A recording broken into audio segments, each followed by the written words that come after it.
Welcome to our YouTube channel education point के platform पे आप लोग का स्वागत है। आज हम लोग पीईटी और भी दूसरे एग्ज़ाम्स के लिए इतिहास और ये जो है क्वालिटी दोनों में आने वाले जो है इम्पोर्टेंट क्वेश्चंस को करने वाले हैं।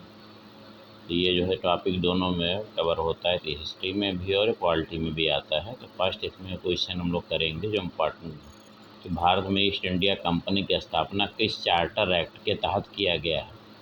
तो ये 1600 ईस्वी के चार्टर एक्ट के तहत जो है ईस्ट इंडिया कंपनी की स्थापना की गई थी।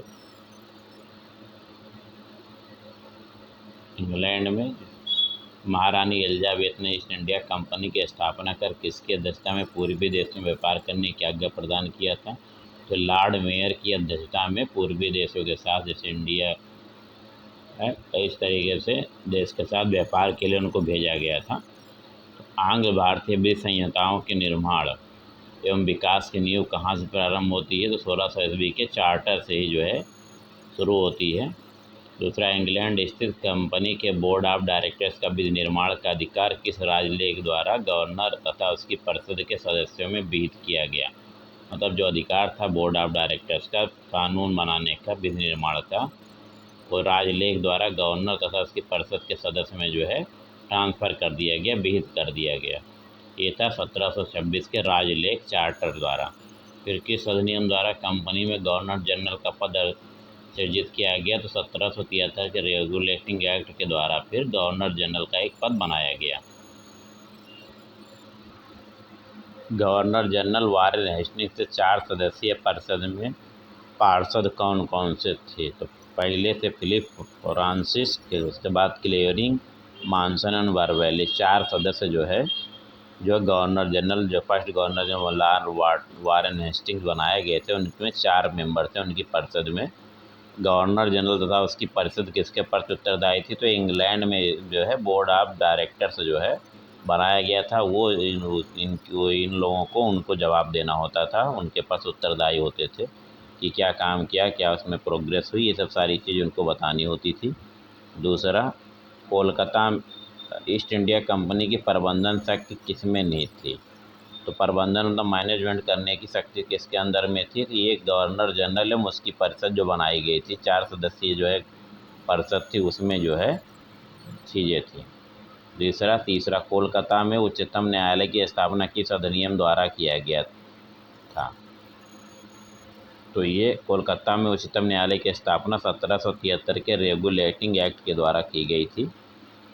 अब उच्चतम न्यायालय में जो है कितने न्यायाधीश सदस्य तथा मुख्य न्यायाधीश कौन थे, ये पूछा जाता है कि मुख्य न्यायाधीश कौन थे। तो इसमें मुख्य न्यायाधीश जो है सर एलिजा हेम्पे करके थे और 4 सदस्य और उनके बनाए गए थे।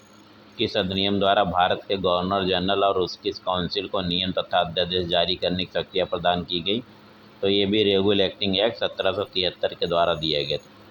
फिर अगला, किस अधिनियम द्वारा भारतीय लोगों से उपहार व रिश्वत लेने को प्रतिबंधित कर दिया गया। तो ये भी रेगुलेटिंग एक्ट 1773 के द्वारा, क्योंकि जो उसमें अंग्रेज यहाँ पे प्रबंधन कर रहे थे, लोगों से उपहार लेते थे, रिश्वत लेते थे, इसको जो रोक दिया गया, जो अधिकारी यहाँ पे होते थे।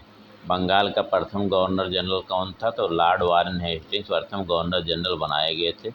रेगुलेटिंग एक्ट 1773 के तहत कोलकाता में उच्चतम न्यायालय की स्थापना कब की। तो 1774 में कलकत्ता में पहला जो है उच्चतम न्यायालय जो है बनाया गया था। तो ईस्ट इंडिया कंपनी पर संसदीय नियंत्रण का प्रथम प्रयास किस अधिनियम द्वारा किया गया। तो ये रेगुलेटिंग एक्ट 1773 द्वारा उस पर जो है नियंत्रण करने का अधिकार किया गया जो है। 1765 ईस्वी को एंग्लो इंडियन इतिहास का युग परिवर्तक काल किसने कहा था। तो एल्बर्ट ने जो है इस बात को कहा हुआ था।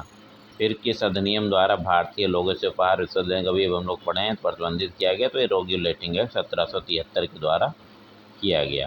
तो इसमें जो है कुछ इम्पॉर्टेंट क्वेश्चन थे। प्लीज़ लाइक शेयर और सब्सक्राइब जो है चैनल जो है हम लोग कंटिन्यू और आगे ऐसे इम्पॉर्टेंट जो क्वेश्चंस होंगे जो परीक्षा के लिए ज़रूरी होंगे, चाहे वो RO की एग्ज़ाम हो, चाहे आपका पेट का एग्ज़ाम हो, और भी जो है NTPC या किसी भी एग्ज़ाम में जो क्वालिटी हिस्ट्री ये सब कवर करते रहेंगे। तो please like share and subscribe the channel. Thank you for watching. धन्यवाद।